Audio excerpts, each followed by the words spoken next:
السلام عليكم ورحمة الله وبركاته. الحمد لله نحمده ونستعينه ونستغفره ونعوذ بالله من شرور أنفسنا ومن سيئات أعمالنا.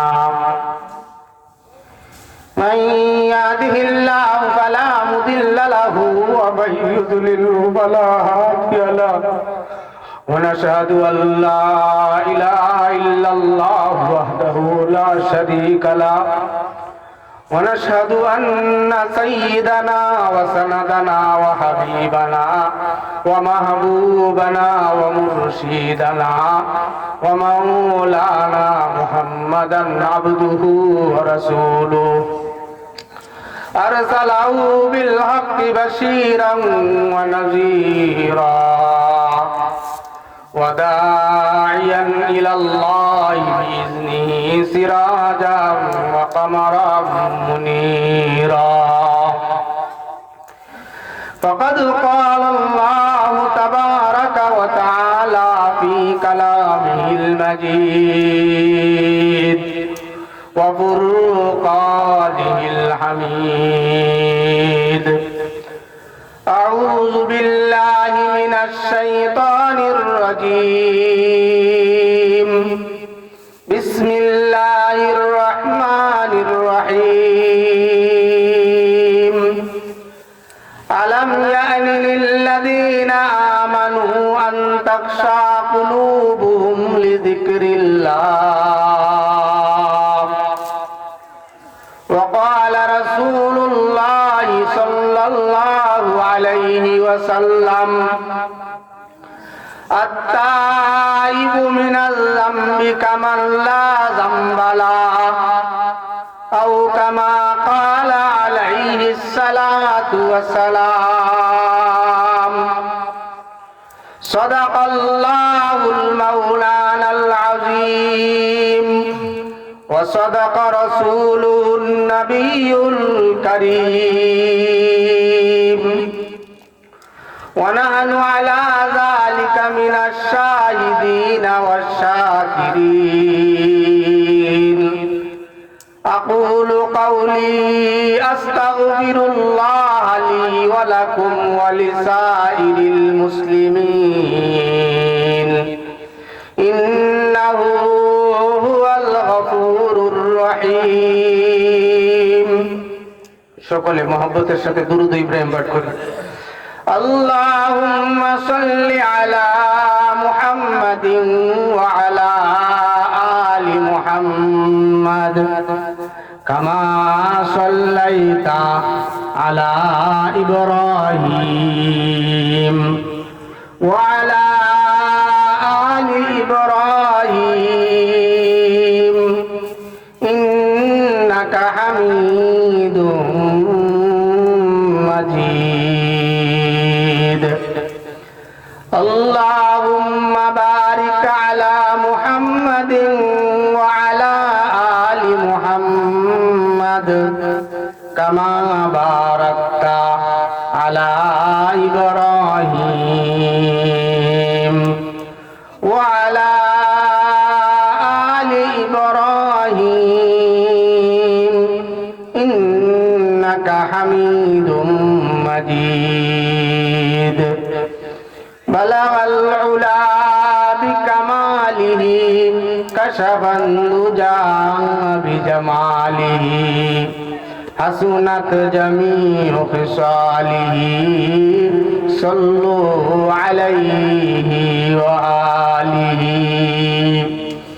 बने हो मेरे मस्कन हवाले काबा बने रहे मेरे मदफन दियारे मुदीना. बलगल उला बिकमालिही कशफन दुजा बिजमालिही हसनत जमीओ खिसालिही सल्लु अलैहि व आलिही. आयते हम मिसले बुलबुल सैरे गुलशाह के लिए ले ले माली बागे तेरा हम तो अपना घर चले बलगल्ला बिकमाली कशफत दुजा बिजमाली हसनत जमीओ खिसाली सल्लु अलैहि वालिही मुहम्मद हरगिज़ न गुफ्ता ताना गुफ्ता जिब्राइल जिब्राइल हरगिज़ न गुफ्ता ताना गुफ्ता रब्बुल जलील बलगल उला बिकमाली कशफन दुजा बिजमालिही हसनत जमीओ खिसाली सल्लु अलैहि वालिही इश्क़ महबूबे खुदा जिस दिल में हासिल नहीं लाखों मोमिन हो मगर ईमान में कामिल नहीं बलगल उला बिकमालिही कशफन दुजा बिजमालिही हसनत जमीओ खिसालिही सल्लु अलैहि वालिही বাইতুল আমান জামে মসজিদ দারুল কুরআন নুরানি ও হাফেজিয়া মাদ্রাসার আয়োজনে আয়োজিত বাৎসরিক মাহফিলের শ্রদ্ধাভাজন সভাপতি উস্তাদুল আসাতিজা পীরে কামেল আলহাজ হযরত মাওলানা ইউসুফ সাহেব সুতারপুরি হুজুর, সহসভাপতি হযরত মাওলানা আইনুদ্দিন সাহেব দামাত বারাকাতুহুমুল আলিয়া ও আবুল ফাতাহ মোহাম্মদ মহিউদ্দিন খান, অধ্যক্ষ দুগিয়া আব্বাসী আমদাদুল উলুম ফাজিল মাদ্রাসা, দিগার বুজুর্গ জাতির কর্ণধার হযরত উলামায়ে কেরাম,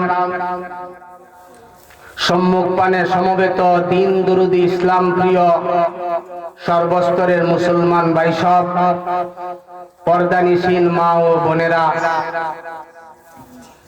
আল্লাহ পাকের দরবারে আলিশানে অন্তরে অন্তঃস্থল থেকে শ্রদ্ধা জড়িত কণ্ঠে কালিমাতুশ শুকুর আদায় করি, সকলেই সমস্বরে পড়ি আলহামদুলিল্লাহ। এত মানুষের আওয়াজ এত অল্প, জোরে সুরে বলি আলহামদুলিল্লাহ। মাইকের আওয়াজ যত দূর যাচ্ছে সকল ভাইদের দৃষ্টি আকর্ষণ করে বলবো, 365 দিনের বছরের 364 দিনেই আমরা শাস্ত্রলে বসে গল্প গুজব করি, আড্ডা দিই। আজকের একটা দিন মহাগ্রন্থ আল কুরআন উল কারীম আল্লাহ তাআলা আমাদেরকে আলোকবর্তিকা হিসেবে দিয়েছেন, আমাদের হেদায়েতের পথ প্রদর্শক পবিত্র কুরআনুল কারীমের যত মুজিজা, আজকের এই মাহফিলটা তার একটা মুজিজা বহন করে। এই জন্য আসেন, উলামায়ে কেরাম ধারাবাহিকভাবে আলোচনা করবেন, আপনারা প্যান্ডেলের ভিতরে চলে আসেন। আমি আপনাদের সম্মুখে কুরআনুল কারীমের ছোট্ট একখান আয়াত শরীফ তেলাওয়াত করেছি। আল্লাহর নবীর অসংখ্য গণিত প্রায় 10 লক্ষ হাদিস থেকে একখান হাদিস শরীফ পাঠ করেছি। আল্লাহ তাআলা যদি তৌফিক দান করেন, আল্লাহ তাআলার তৌফিক যদি শামিলে হাল হয়, তেলাওয়াতকৃত আয়াত ও পাঠকৃত হাদিসের আলোকে কিঞ্চিত আলোচনা পেশ করার চেষ্টা করব। ওমা তাওফিক ইল্লা বিল্লাহ। আপনারা সকলেই বলেন আল্লাহুম্মা আমিন। আল্লাহ তাআলা আমাদেরকে ক্ষণস্থায়ী এই পৃথিবীতে পাঠিয়েছেন, অল্প হায়াত দিয়ে, সামান্য হায়াত দিয়ে আমাদেরকে পাঠিয়েছেন। আমাদের নবী সরকার দু আলম নবী রহমতে আলম নবী মুহাম্মদ আরবি সাল্লাল্লাহু আলাইহি ওয়াসাল্লাম মুহাম্মাদুর রাসূলুল্লাহ সর্বশ্রেষ্ঠ নবী, সর্বশেষ নবী, সরকারে দু আলম নবী মুহাম্মদ আরবি সাল্লাল্লাহু আলাইহি ওয়াসাল্লামের উম্মত বানাইছেন আমাদেরকে, এমনি এমনি বানান নাই। আল্লাহ তাআলা যখন উম্মত গুলোকে বন্টন করতে রইছেন, এটা মূসা আলাইহিস সালামের উম্মত, এটা নূহ আলাইহিস সালামের উম্মত, এটা শীশ আলাইহিস সালামের উম্মত, এটা হারুন আলাইহিস সালামের উম্মত, এটা ইলিয়াস আলাইহিস সালামের উম্মত, এটা ইদ্রিস আলাইহিস সালামের উম্মত। এইভাবে যখন আল্লাহ তাআলা উম্মত গুলো বন্টন করতে রইছেন, বন্টন করার সময় যে উম্মতটা ভালো মনে হয়েছে, যেরকম ধরেন আপনি আমি দোকানে যদি আপেল কিনতে যাই, আঙ্গুর কিনতে যাই, ভালো ভালো গুলো বাইসা বাইসা পাল্লার মধ্যে উঠাই, 10 টাকা কম হবে না বেশি হবে সেটা পরের কথা, আমি ভালো ভালো আঙ্গুর গুলো পাল্লায় উঠাই, পাল্লার মধ্যে ভালো ভালো আপেল গুলো তুলে দেই, ভালো ভালো আনার গুলো পাল্লার মধ্যে তুলে দেই। তো আল্লাহ তাআলা যখন উম্মত বন্টন করতে রইছেন, বন্টন করে দিতে রইছেন, যেই উম্মতটা ভালো মনে হইছে ওই উম্মতটাকে আল্লাহ তাআলা আলাদা রাইখা দিছে। শেষ নবী, সরকারে দু আলম নবী, রহমতে আলম নবী মুহাম্মদ আরবি সাল্লাল্লাহু আলাইহি ওয়াসাল্লামের উম্মত বানানোর জন্য এটাকে আলাদা করে রেখে দিয়েছেন। পূর্বের সমস্ত উম্মত হইল সাধারণ উম্মত, আর মুহাম্মাদুর রাসূলুল্লাহ সাল্লাল্লাহু আলাইহি ওয়াসাল্লামের উম্মত হইল শ্রেষ্ঠ উম্মত। পূর্বের সমস্ত উম্মত আল্লাহর বান্দা হিসাবে আল্লাহর ইবাদত করেছে, নামাজ পড়া ইবাদত, রোজা রাখা ইবাদত, হজ করা ইবাদত, জিকির করা ইবাদত, তাসবিহ তাহলিল করা ইবাদত, কুরআন তেলাওয়াত করা ইবাদত। পূর্বের সমস্ত উম্মত আল্লাহর বান্দা হিসেবে তারা এই ইবাদত করেছে, দায়িত্ব পালন করেছে। আর মুহাম্মাদুর রাসূলুল্লাহ সাল্লাল্লাহু আলাইহি ওয়াসাল্লামের উম্মত শুধুমাত্র আল্লাহর বান্দা হিসেবে শুধু ইবাদতই করে নাই, বরং আরো একটা অতিরিক্ত দায়িত্ব পালন করেছে। যেই দায়িত্বের কথা আল্লাহ কোরআনে ঘোষণা করেছেন, কুনতুম খায়রা উম্মাতিন উখরিজাত লিন-নাস তা'মুরুনা বিল মা'রুফ ওয়া তানহাউনা আনিল মুনকার। হে মুহাম্মদ সাল্লাল্লাহু আলাইহি ওয়াসাল্লামের উম্মত, তোমরাই হইলে শ্রেষ্ঠ উম্মত, আর তোমাদের শ্রেষ্ঠত্বের কারণ হইল ওই দ্বিতীয় দায়িত্ব, তোমরা মানুষদেরকে নবীওয়ালা যেই দায়িত্ব ছিল, নবীদেরকে আল্লাহ তাআলা যেই দায়িত্ব দিয়েছিলেন, পথ হারা মানুষকে পথের দিশা দিবে, পথ ভুলা মানুষকে পথের সন্ধান দিবে, এইটা নবীদের দায়িত্ব ছিল। এই নবীওয়ালা দায়িত্ব আমাদের নবীর পরে যেহেতু আর কোন নবী আগমন দুনিয়াতে করবেন না, নবী হিসাবে যেহেতু কেউ আর আসবেন না, এই জন্য মুহাম্মদ সাল্লাল্লাহু আলাইহি ওয়াসাল্লামের উম্মতকে এই অতিরিক্ত দায়িত্বটা দিছে নবীওয়ালা, ওই মেহনতের দায়িত্বটা দিছে যে তোমরা পথ হারা মানুষকে পথের দিশা দিবা, পথ ভোলা মানুষকে পথের সন্ধান দিবা। আর এই অতিরিক্ত দায়িত্বের কারণে মুহাম্মাদুর রাসূলুল্লাহ সাল্লাল্লাহু আলাইহি ওয়াসাল্লামকে উম্মতকে আল্লাহ তাআলা শ্রেষ্ঠ উম্মত ঘোষণা করেছে।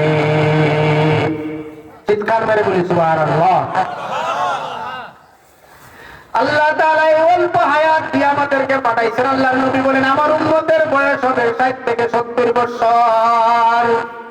পূর্বের নবীদের উম্মতের বয়স ছিল 1500 বছর, 2000 বছর, 1000 বছর, 900 বছর, 800 বছর, 500 বছর, এরকম লম্বা লম্বা হায়াত দিয়া পূর্বের নবীর উম্মতদেরকে আল্লাহ দুনিয়াতে পাঠাইছেন। আর মুহাম্মদ সাল্লাল্লাহু আলাইহি ওয়াসাল্লামের উম্মতের বয়স হবে 60 থেকে 70 বছর। এক বুড়ি মা কান্নাকাটি করতেছে, আমার খোকা মারা গেল, আমার বাবু মারা গেল। ওই সময়ের নবী মুসা আলাইহিস সালাম ওই দিকে যাচ্ছেন, দেখে এক বুড়ি মা কাঁদতেছে, আমার খোকা মারা গেছে, আমার বাবু মারা গেছে। মুসা আলাইহিস সালাম জিজ্ঞাসা করলেন, মা তুমি কাঁদতেছো কেন? বলছে যে আমার কুকা মারা গেছে, আমার বাবু মারা গেছে, এই জন্য আমি কান্না করতেছি। মুসা আলাইহিস সালাম জিজ্ঞাসা করলেন, মা তোমার কুকার বয়স কত, তোমার বাবুর বয়স কত?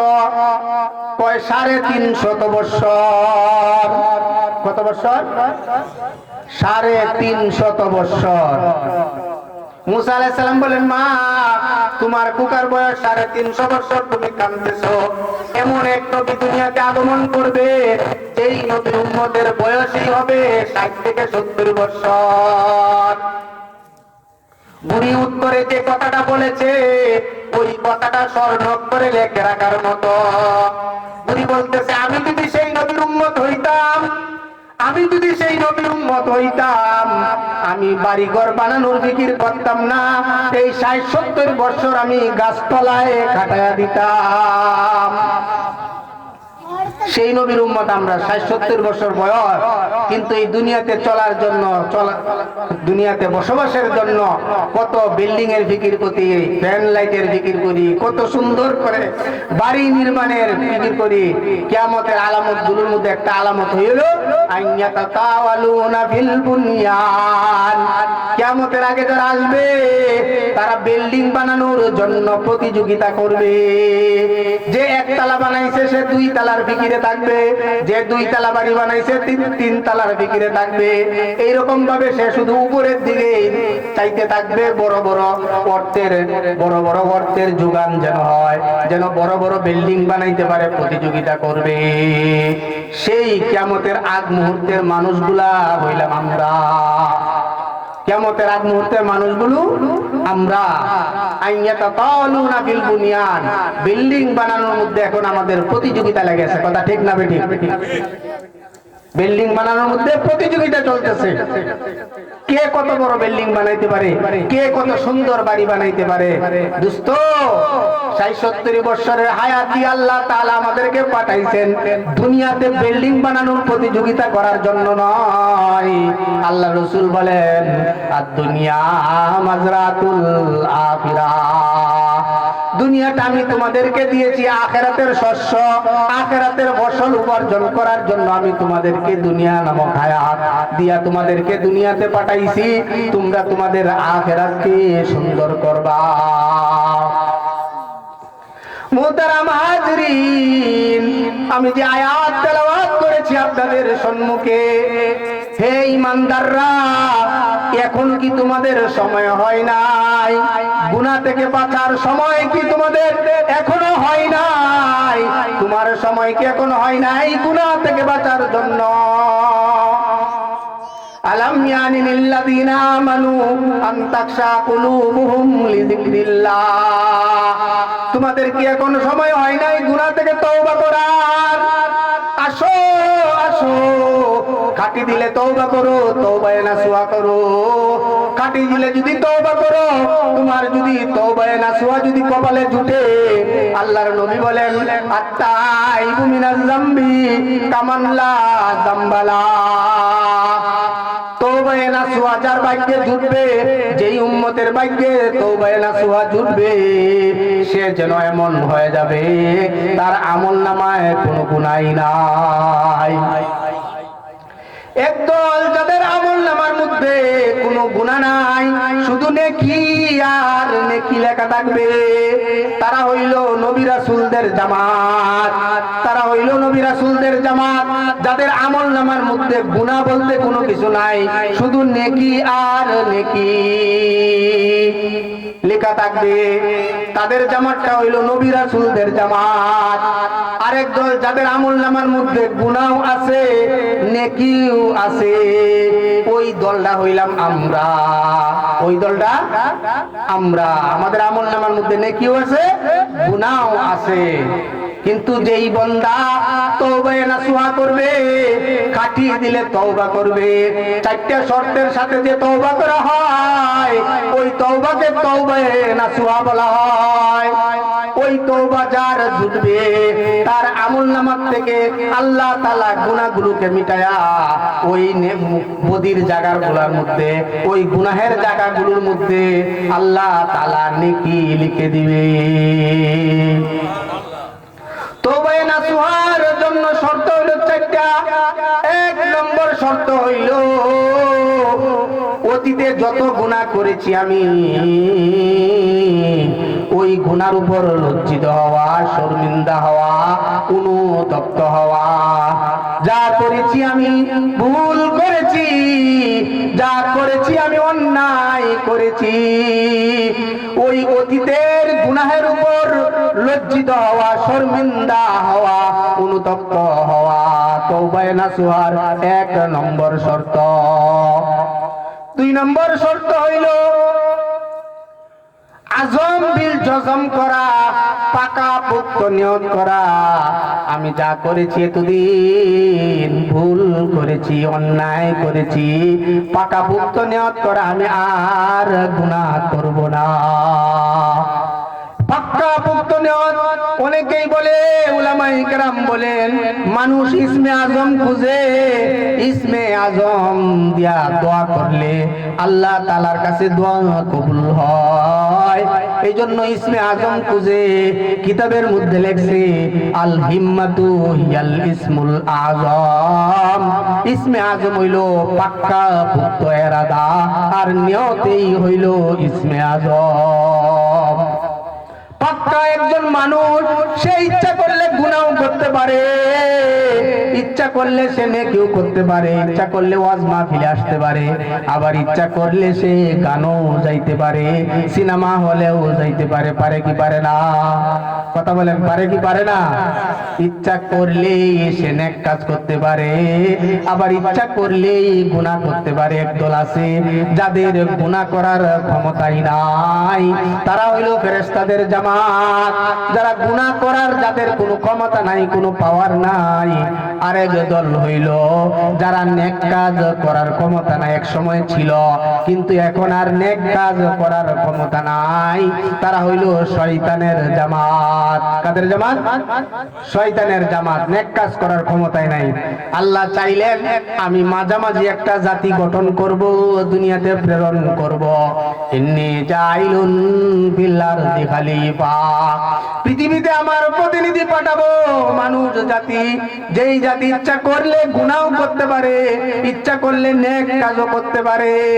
আল্লাহ যখন ওই জাতিটা বানানোর মনস্থ করলেন, ফেরেশতাদের সাথে পরামর্শ করলেন, হে আমার ফেরেশতারা, আমি এমন একটা জাতি বানাইতে চাই যারা ইচ্ছা করলে গুনাহ করতে পারে, ইচ্ছা করলে নেক কাজও করতে পারে।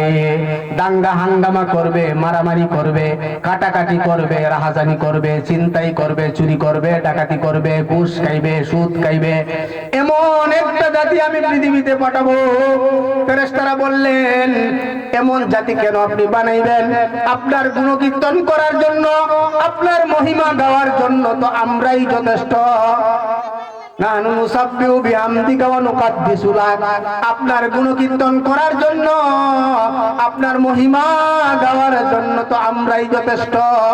এমন একটা জাতি কেন আপনি বানাইবেন? আল্লাহ তাআলা বলেন, ইন্নী আ'লামু মা লা তা'লামুন, হে আমার ফেরেশতারা, আমি যা জানি তোমরা তা জানো না। তাদের মধ্যে এমন এক জামাত থাকবে যারা শয়তানের কথায় পা রাখবে না, শয়তানের কথায় তারা চলবে না। আমার নেককার বান্দা, সালেহীন বান্দা, নেককারের দুকায় তারা পা দিবে না। নেককার বান্দা যারা শয়তানের প্ররোচনায় প্ররোচিত হবে না।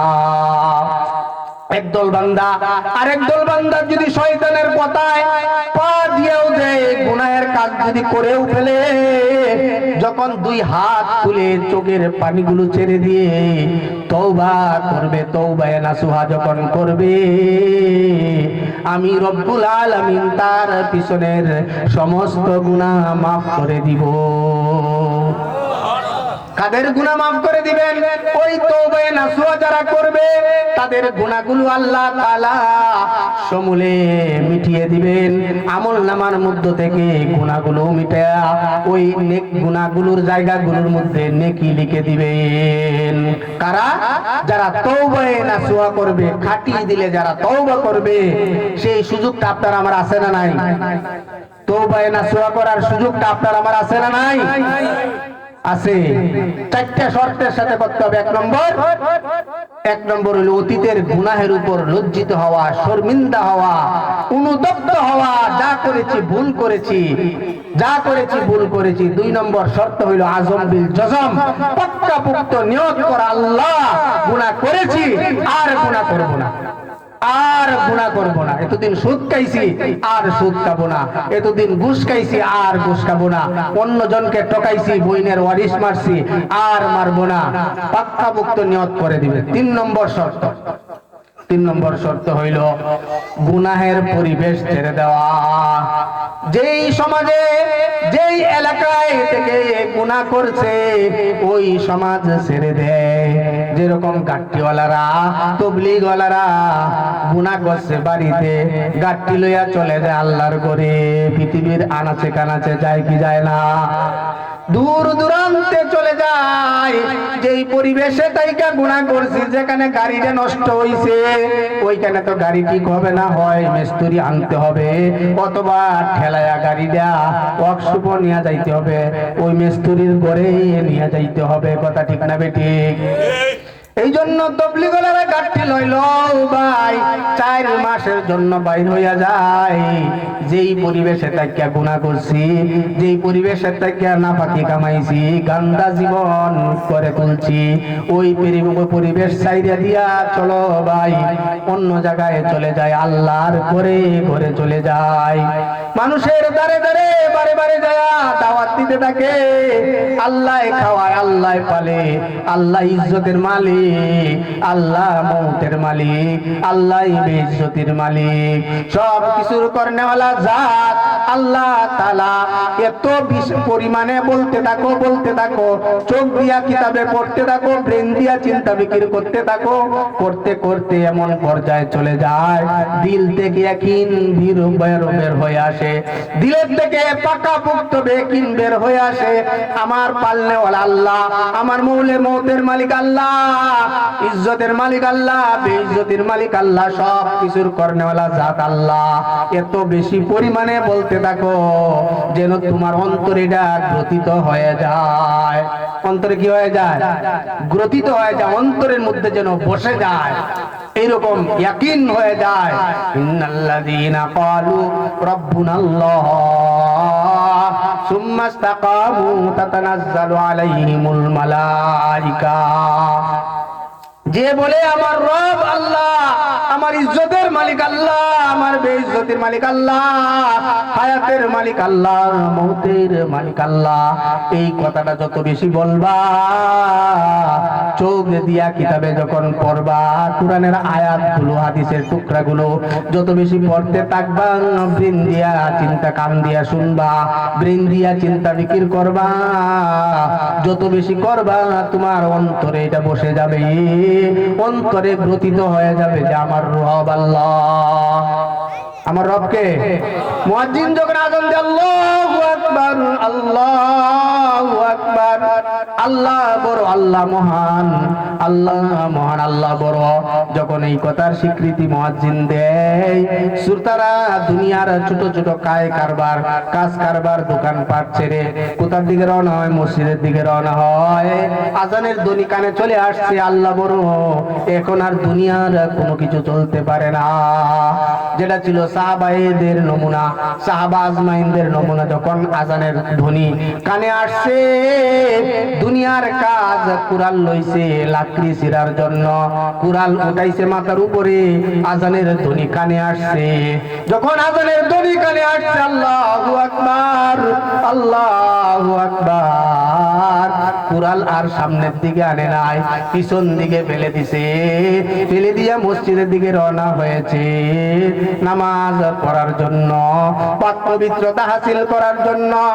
এক লোক মুরিদ হইছে হযরত হাসান বসরি রাহমাতুল্লাহি আলাইহির কাছে। হাসান বসরি রাহমাতুল্লাহি আলাইহি বলে দিবেন, যাও তুমি কি করো? বলে আমি দোকানদারি করি, আমি ব্যবসা করি, আমি দোকানদারি করি। যাও দোকানদারি করবা, 5 ওয়াক্ত নামাজ জামাতের সাথে পড়বা, তাহারাতের পবিত্রতা হাসিল করবা, 5 ওয়াক্ত নামাজ জামাতের সাথে তাকবীরে উলা সহ আদা করবা। হাসান বসরির ওই মুরিদ চলে গেছে, সে আজান হওয়ার সাথে সাথে মসজিদের দিকে রওনা দেয়, পাক পবিত্রতা হাসিল করে, তাহারাত অর্জন করে, পাক পবিত্রতা হাসিল করে মসজিদে তাহারাত হাসিল করে মসজিদের দিকে যায়, মসজিদে নামাজ পড়ার জন্য যায়। তো এইভাবে চলতেছে। একদিন ওই মুরিদ হাসান বসরি রাহমাতুল্লাহি আলাইহি এর মুরিদের দোকান খুলে বসে রইছে, কোনো কেউ আসে না কেনাকাটা করার জন্য, কেউ আসে না, দোকান খুলে বসে রইছে। যেই আজানের ধ্বনি কানে আসছে, আল্লাহ মহান, আল্লাহ বড়, আল্লাহ বড়, আজানের ধ্বনি যখন কানে আসছে, এই সময় ওই হাসান বসরির মুরিদ দোকান বন্ধ করা আরম্ভ করছে। কয়েকজন লোক আসছে তার দোকান থেকে কিছু কেনার জন্য।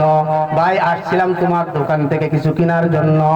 বলতেছে ভাই এখন আমি কিছু বেচতে পারবো না, আজানের ধ্বনি আমার কানে চলে আসছে, আমাকে যেতে হবে মসজিদে, তাহারতের মাসআলা, পবিত্রতা হাসিলের মাসআলা, আমাকে পবিত্রতা হাসিল করতে হবে এবং আমাকে জামাতের সাথে তাকবীরে উলা সহ নামাজ আদায় করতে হবে। যাও যাও তুমি অন্য দোকান থেকে কিনে নাও। পাশেই ছিল ইহুদির দোকান। ইহুদি তো মনে মনে খুশি, হায় হায় হতভাগা, সারাদিন বেচা কিনা নাই, বসে রইছে। এখন কাস্টমার আসছে, নিজের দোকানের কাস্টমার গুলো তারায়া দেয়, কিরকম হতভাগা। সে মনে মনে খুশি, এই লোকদের কাছে সে আনন্দ চিত্তে অনেক বেচা কেনা করছে, খুব খুশি মনে ফুর্তিতে বেচা কেনা করছে। হাসান বসরির ওই মুরিদ তো মসজিদে চলে গেছে, সকাল থেকে সে কোনো বেচা কেনা করতে পারে নাই। নামাজ পড়ে আইসা হাসান বসরির ওই মুরিদ দোকান খুইলা বসছে। আল্লাহ তাআলার কুদরতে জোশ উঠে গেছে। আল্লাহ তাআলা ফেরেশতাদেরকে বলছে, যাও যাও আমার ওই ভক্ত, আমার হাসান বসরির ওই মুরিদের দোকান থেকে যাও, তোমরা কিছু কিনে লও। ফেরেশতাদেরকে নির্দেশ দিলেন, যাও তোমরা মানুষের সুরত ধারণ করে, আকৃতি ধারণ করে তার দোকান থেকে কিছু কিনো। ওই লোকগুলো মানুষের সুরত ধরে আইসা এরকম ভাবে কিছু কিনছে, এমন কিনছে সারাদিন যা বেচা কেনা হয় নাই, অল্প সময়ের মধ্যে সেই বেচা কেনা হয়ে গেছে। হাসান বসরি রাহমাতুল্লাহ আলাইহি ওই মুরিদ যখন দোকান বন্ধ করে হাসান বসরি রাহমাতুল্লাহ আলাইহির কাছে গেছে, আল্লাহর ওলি মানুষ, বুজুর্গ মানুষ, কাশফ হয়েছে, অন্তর চক্ষু আল্লাহ খুলে দিছে, সব ঘটনা সে দেখছে। বলতেছে, হে আমার মুরিদ, তুমি অনেক বেচা কিনা করেছো, অনেক লাভ হয়েছে তোমার, তাই না? বলি জি হুজুর, আপনি কেমনে জানলেন? আমার অনেক লাভ হয়েছে। বলি যাও, তুমি যে আজানের ধ্বনির পরে আর কোনো বেচা কেনা করো নাই, মসজিদে চলে গেছো, তোমার এই অবস্থাগুলো আল্লাহ এত পছন্দ করছেন, আল্লাহ তাআলার রহমতের দরিয়ার মধ্যে জোশ উঠে গেছে, আল্লাহর ফেরেশতাদেরকে দিয়া আল্লাহ তাআলা তোমার দোকান থেকে কিনাইছে। সুবহানাল্লাহ কইবেন না? আমি যেই কথা বলতেছিলাম, আচ্ছা শেষ করে দিতেছি, আমি যে কথাটা বলতেছিলাম, আমাদের যদি তওবায়ে নাসুহা জুটে, ভাগ্যে তওবায়ে নাসুহা যদি জুটে, তাহলে আল্লাহ রাসূল বলেন, আত-তাইবু মিনাজ যামবি কামাল্লা যামবালা। গুনাহ থেকে তওবাকারী ব্যক্তি, গুনাহের থেকে তওবাকারী ব্যক্তি, তওবায়ে নাসুহাকারী ব্যক্তি যদি তার ভাগ্যে তওবায়ে নাসুহা জুটে, তাহলে সে এইরকম হয়ে যাবে যেন সে গুনাহই করে নাই, সে গুনাহই করে নাই। তওবায়ে নাসুহার জন্য শর্ত কয়টা? 4টা। 1 নম্বর, গুনাহের উপর অনুতপ্ত হওয়া, অতীত জীবনের উপর গুনাহের উপর অনুতপ্ত হওয়া, কোন সূচনা আসা, যা করছি ভুল করছি। 2 নম্বর, আজম বিল জজম করা, আমি আর গুনাহ করব না। 3 নম্বর শর্ত হইল গুনাহের পরিবেশ ছেড়ে নেক পরিবেশে যদি চলে যায়, নেককারদের পরিবেশে যদি চলে যায়। 4 নম্বর হইল যদি কারো হক থেকে তাকে, বোনের ওয়ারিস বা যে কোনো মানুষের হক যদি তাকে, ওই হক গুলো আদায় করে দেওয়ার যদি ইচ্ছা পোষণ করে, আদায় করে দে, হক গুলো আদায় করে দে। এই 4টা শর্তের সাথে যে তওবা করবে, ওই তওবাকে বলা হয় তওবায়ে নাসুহা। যেই তওবার পরে আর কোনো গুনাহই থাকে না, একবারে নিষ্পাপ শিশুর মতো হয়ে যায়।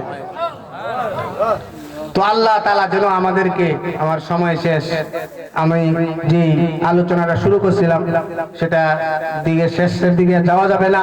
যাই হোক, কতটুকু অন্তত এখান থেকে শিক্ষা নেই যে আমাদের এখনো সময় আছে গুনাহ থেকে তওবা করার, খাটিয়ে দিলে তওবা করার, তওবা নাসুহা করার সময় আমাদের আছে।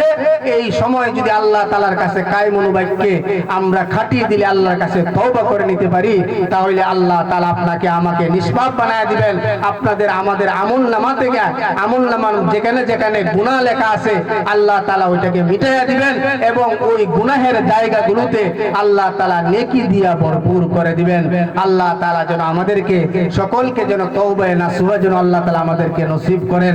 সকলেই বলেন আমিন। ওয়া আখির দাওয়ানা আনিল হামদুলিল্লাহি রাব্বিল আলামিন। আসসালামু আলাইকুম ওয়া রাহমাতুল্লাহি ওয়া বারাকাতুহু।